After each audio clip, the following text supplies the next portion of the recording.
everyone. This is Hannah Fletcher. Welcome back to Muse. I am speaking with Rib Hillis today. I am so excited to be speaking with you.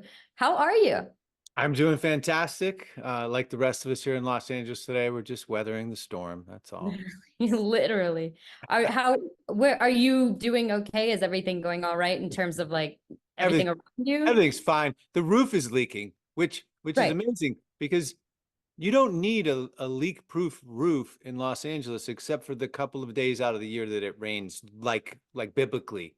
Right. And so that's when you realize, oh, my roof leaks. And then you say, I'm going to fix it, or the people that run the building say they're going to fix it. And then when it gets to next year's rainy season, they're like, oh gosh, you know what?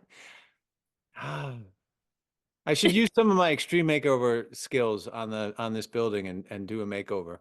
Yeah, really. You know what? Maybe you could take a conversation up with your leasing agent, anything like that. Maybe make a cross collab. You don't have to even go out and find the work. It's right there.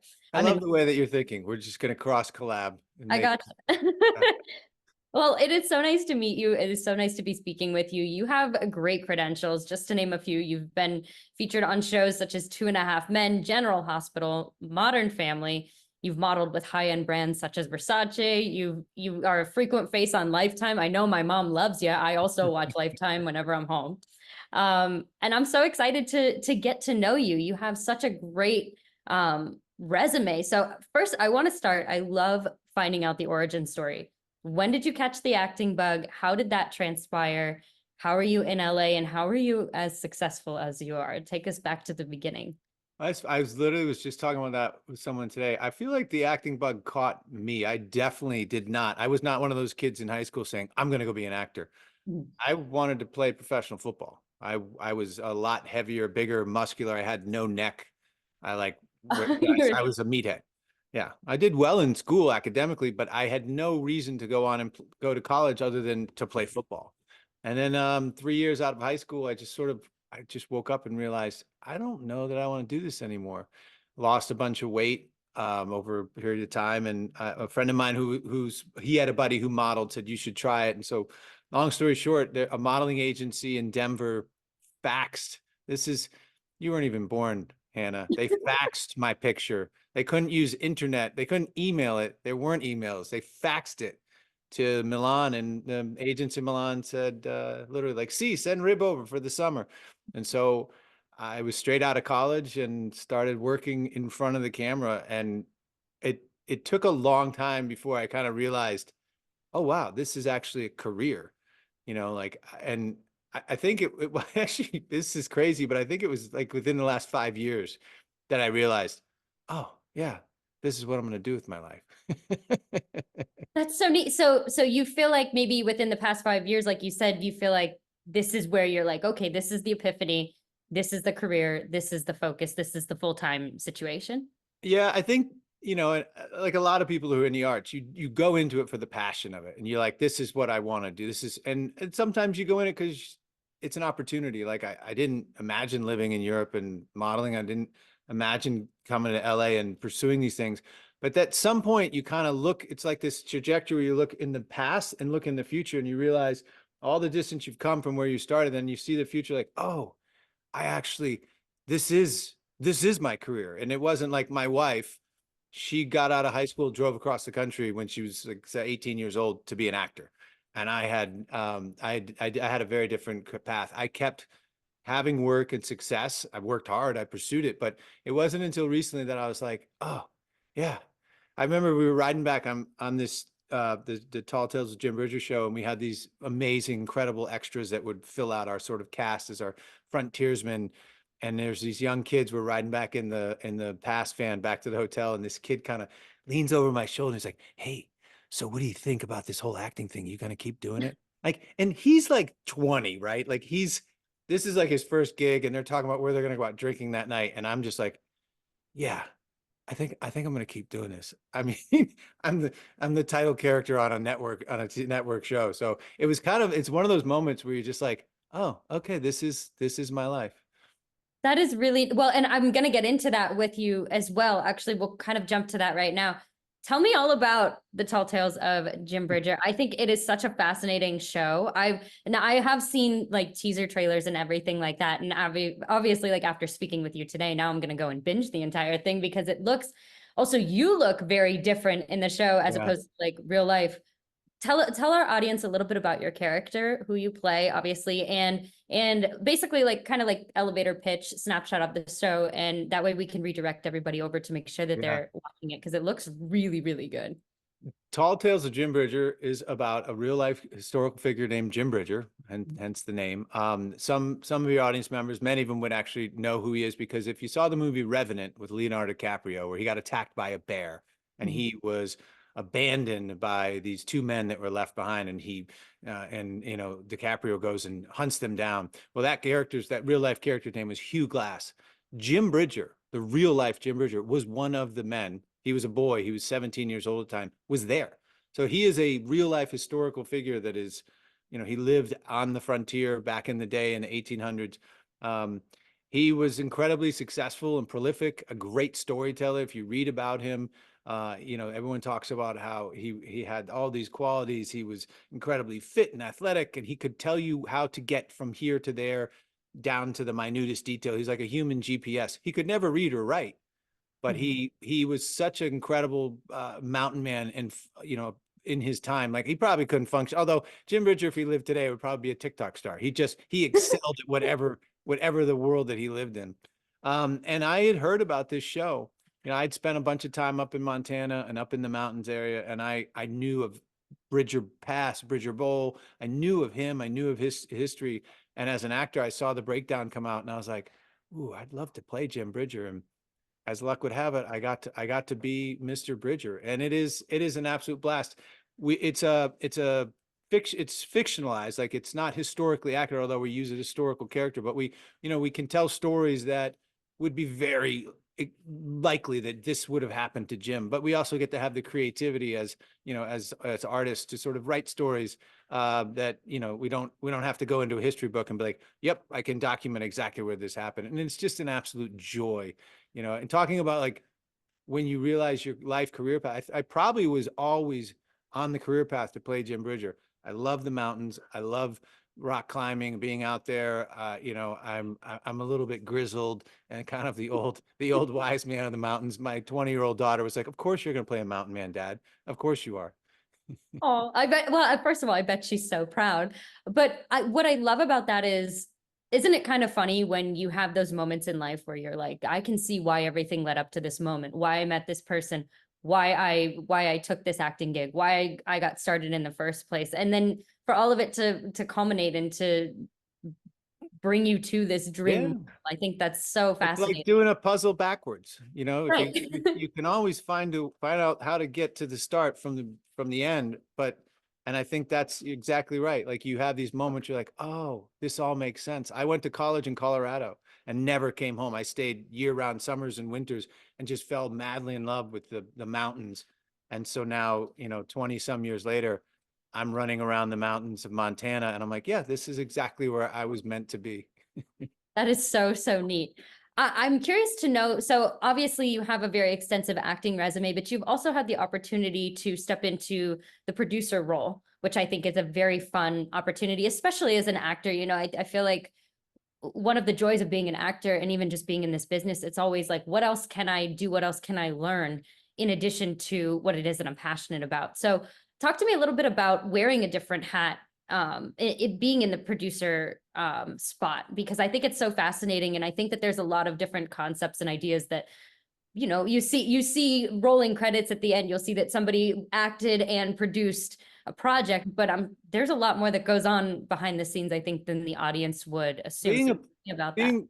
being a producer is just a fancy title for being the person who solves problems, Right. and makes things happen. Mhm.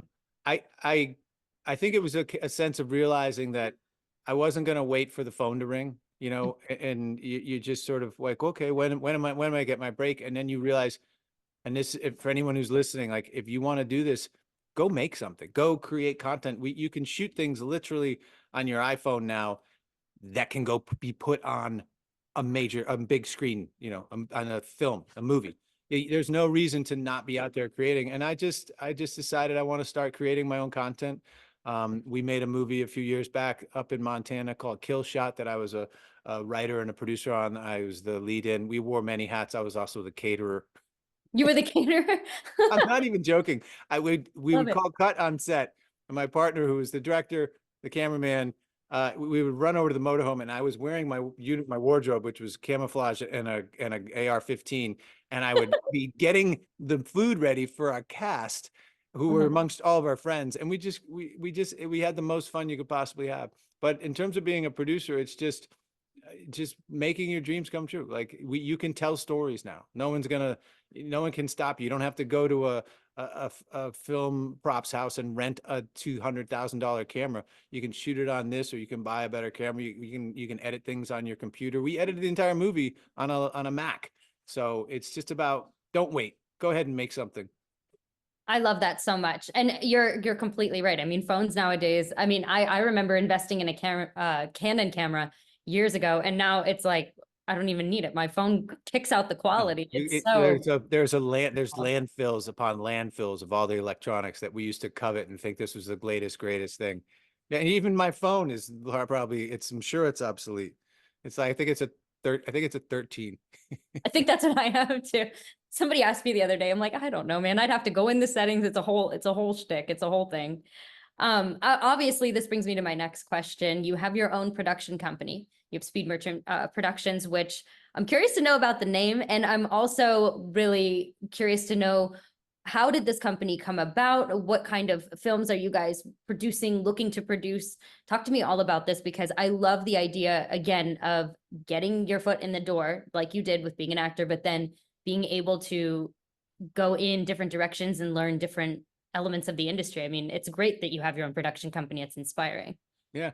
Well, again, I like, being a producer is just a fancy title for someone who solves problems. Having a production company is just, you register your LLC and pay your fees to get it. Speed Merchant, I think just that's sort of the way I think of, there's a sense of dynamicism, movement, moving fast. I sort of have visuals of like racing. I used to race motorcycles, just being fast, being aggressive, pushing the limits. Um, and yeah, we started a few years ago. I'm trying to think of like one of the first projects we did was probably a tiny little short film, and then I got involved in some other projects, some festival type films that we did, Groom's Cake and Birthday Cake, two great stories that one was a short and one was a feature. I think the biggest one would be the one we did, this Kill Shot one we shot up in Montana. And again, people get intimidated, or they think having a production company, it's just, you're the guy or girl or person who's going to solve problems. You're the one who's going to wake up in the morning, make sure that the lights get turned on at location, that, you're the one who's going to be the caterer. You're going to do all the things that you have to do to make the projects happen. It does add a level of, um, sort of credentials and saying, yeah, I'm serious about it. I've registered my production company. I have a couple projects we're working on. My wife and I are writing some projects right now. She was literally writing one this afternoon, as it's a rainy day here in LA. She was writing some scenes for a project that we have, kind of a rom-com Christmas style. And Ooh. you just always want to keep working. That's amazing. What is it like to be able to work with your wife in that capacity? Because I know plenty of people where that's a good dynamic, or maybe they prefer the work life separation and I'll just hang out with you in the evenings kind of thing. Like, how is that for you? What is that like for you guys? I've always said that my job as an actor and producer is the greatest in the world, because I get to do what I love and spend time with the people that I love. And the Mhm. first person on that list would be my wife. We actually met on a movie set. I cast her as my wife, and lo and behold, now here we are 10 years later. She is my wife. And we have, I think, a very good relationship. We refer to each other as our puzzle pieces. And so we complement each other. She excels at writing dialogue in some of these scenes, whereas I might excel at writing some more of the descriptive language of where we are and what, how you can see the scene. I sort of think visually like a cinematographer. Like, I will describe how the camera pushes in on somebody, and then you'll cut to a different thing. And so for us, I think it works very well. I have seen other relationships where maybe it doesn't work so well, and maybe you shouldn't work with your spouse. I love that. I love that you two are able to work together in that respect and in that capacity. I think that that's extremely remarkable. Obviously, it's something that I feel like everybody wants and everybody dreams about, that ideal type of partner where you can be with them in any type of a situation, work with them in any capacity, and obviously it works super well. So congratulations on that. Thank I you. think that that's very lovely. My next question to you is, obviously you are a very well-established actor. What piece of advice would you give to aspiring actors, or even if you would kind of like to take it a step further? I know of so many people, I myself, I have a BFA in acting, and I have a lot of fellow friends and colleagues that are in Los Angeles, and obviously with COVID and everything, a handful of us all moved out. And then you have a whole batch of actors that are like, they book, but they may only get 1 or 2 gigs a year, and then they're spinning their wheels and they feel upset and stressed. What kind of advice would you give to people maybe even finding themselves in that situation? Because I never want to see my friends move back to where they came from. I never want to see anybody throw in the towel. From your point of view, what would you offer in terms of advice for someone maybe in that situation? Yeah, no, these are great questions. And honestly, I'll give the advice, and I'll also give it to myself, because no matter what level you are in your career, except for maybe if you're Tom Cruise, Right. you're always looking for the next job, you know? Mhm. I think the first and foremost is you better really want to do this. And when I say want to do this, I mean literally like you can't imagine not doing it. Mhm. If it's something that you think it's going to be, a casual hobby, that's great. You can be casual about it, but it is going to come with such a cost for you. There's so much rejection. There's so many challenges that it's got to be one of those things that you can't not do it. And then once you do, then you just commit. You're all in 100%. Like I'd said earlier, start creating, start writing. I literally watched a podcast that you had done with, I want to say Tom Ward. I might have that right. Tom, yeah, I love Tom. He's And he great. said, I caught a part where he said writing. He goes, nobody's writing these days. And he was talking about writing a blog post. Write your own content. As good as Chat GPT is and AI is, it's not doing anything original. The only originality comes from people. Pick a story, figure it out, write something, and then go shoot it, go create it, and get it out there. The other thing I would say is be diversified, meaning have other interests, because there's going to be some high highs in this industry and business, and there's going to be some low lows, and you're going to want to have a hobbies, friends, family. I have an incredible, group of people around me, my wife, my kids, friends that we believe it or not, we do talk about things other than work. And so when Great. there's days where work isn't the most important thing, we're going to do homework tonight. And it gives you a sense of, okay, there's something more to life than, than being in front of the camera and being an entertainer. I think those are, and I say these things as I also hear myself say them and listen to them, because on this rainy day here in LA, and you're like, oh, I wish I was on set. But listen, my wife made some great stew. We're gonna probably watch a movie. It's like you have to have some diversification. Oh, Definitely. and be thick-skinned, because it will come. You will get. We're selling ourselves. Our product is us, whether it be your ideas or your talents, and it's not going to be bought all the time. And so realize, as good as you are, when people say you're the best, you're not that much. You're still you. And as bad as you are, you're not bad. You're still who you are. That's why I think you have to have this great balance. So thick skin, know you want it, diversify, and start creating. I love that. I love that answer. And I think that it's so important. And I'm really glad that I was able to ask you that question, because I just feel like it's so important to hear it no matter where you're at in the whole process of trying to break into the entertainment industry. And I just think it's so, like I mentioned, it's just so important, and it's a vital thing to talk about, I think. I saw Gary Oldman do an interview talking Mhm. about how he wanted to play the role of Commodus in Gladiator that went to Joaquin Phoenix. Gary Oldman, and at this stage in his career, he was already a legend and he didn't get it, and he was bummed. And I thought, oh wow, if Gary freaking Oldman Yeah. can kind of be like, what the hell? How come I'm not playing this role? And it's like, okay, then we can all put that in perspective. You're always looking for your next job, and that's where I say you start being creative and you create your own work. Definitely.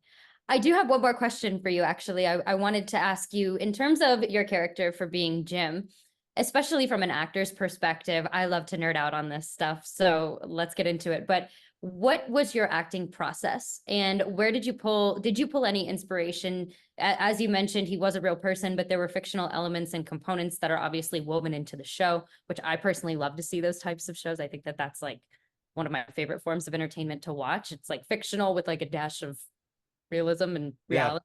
Yeah. What was your process diving into the character, and did you work with anybody? Were you at Creative Liberty? What was that like for you?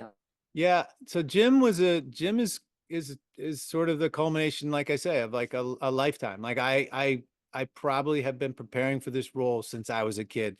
Right. I grew up in Massachusetts, but I always had an affinity for being outdoors. My dad, when I was growing up, wore cowboy boots and a cowboy hat. Again, I don't know why, but he did. So I had this I went to school in Colorado. I rode bulls at one point in my life.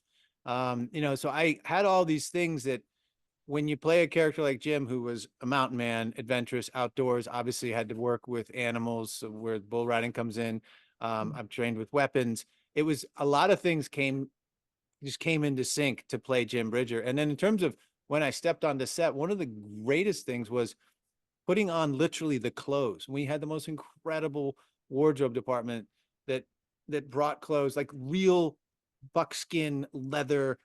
Everything was like very authentic. And so you'd wear this stuff and it was kind of uncomfortable. And the boots were really like, I don't know, slick. I mean, but you felt like I'm not me anymore. I'm someone else. And then the makeup department, I don't know if you've seen, I wear this big bushy. Yeah, I did. I'm curious to know what the process is for all of that. I never would have, I didn't like it the first time I wore it because it's really uncomfortable, but it definitely changes. And all of a sudden I'm talking in a way and I'm holding my jaw in a way. And Yeah. it's like, okay. And I've heard other actors talk about putting on makeup and it becoming someone. And this was really the first chance that I had to really explore that. And then when we got done, we shot 10 episodes of Jim Bridger. And when we got done with the final episode, like they called cut on the last 10 episode, I remember standing, I was exhausted because it was we shot for a month. But I remember thinking, okay, this is where we start from. Like it finally, I felt like this is, this is Jim now. Like, and it's kind of bringing him to life. Yeah, that is extremely cathartic. Thank you for sharing your process in terms of all that. I loved to learn about everybody's process because it all looks different, and I think it's just so fascinating. And like you said, it's a part of you in a way, and it's now definitely a part of you. Yeah. That's really fascinating. Well, I am such a fan, and I think that you are so wonderful, and I really appreciate you taking the time to speak with us today. Yeah. Before I let you go, is there any social media that you would like to plug, any upcoming projects that you're able to divulge, or obviously promoting anything that's out and about and current? That way everybody here can stay attuned with everything that's going on with you. I was lucky enough to get all my domains, so it's just Rib Hillis. Although at one point somebody stole the Rib Hillis domain. The day after I was on Extreme Makeover Home Edition, somebody Oh got gosh. the Rib Hillis website. It took a year for them to just let it go. But anyway, you can find me by my name, Rib Hillis, on all the different social medias. Obviously, Jim Bridger, Thursday nights, 8 o'clock Eastern on INSP. We go up and through March. I don't know the exact date. It's 10 episodes, so I think mid-March, beginning of March. We'll let you know about a second season when obviously we know if that's going to happen. There is a movie that my lovely wife and I co-wrote and she got to star in called currently the working title is Betrayed at Home. It's probably going to be a Lifetime-esque movie and Jess is the female lead in it. And so that'll be coming out sometime. I would imagine in the next 4 or 5 months, just knowing how these things, how long it takes. And other than that, there's nothing I can divulge, but we have a couple projects we're working on, like this Christmas movie and possibly a movie in Italy that we're going to write and shoot. That's fantastic. Well, we'll definitely have to reconvene and touch base in terms of, we'll touch base in a few months, and then we'll have that discussion moving forward as well. But that's fantastic. Well, congratulations also on just staying busy with everything. Thank you. And you too. Thank you for taking the time to talk to me. And I saw some of your episodes and I love what you're doing, and you keep it up and keep hustling. Thank you so much. I really appreciate you. And likewise, and tell Jess I said hi. I will. All right. Well, thank you so much. And I appreciate you. Okay, bye.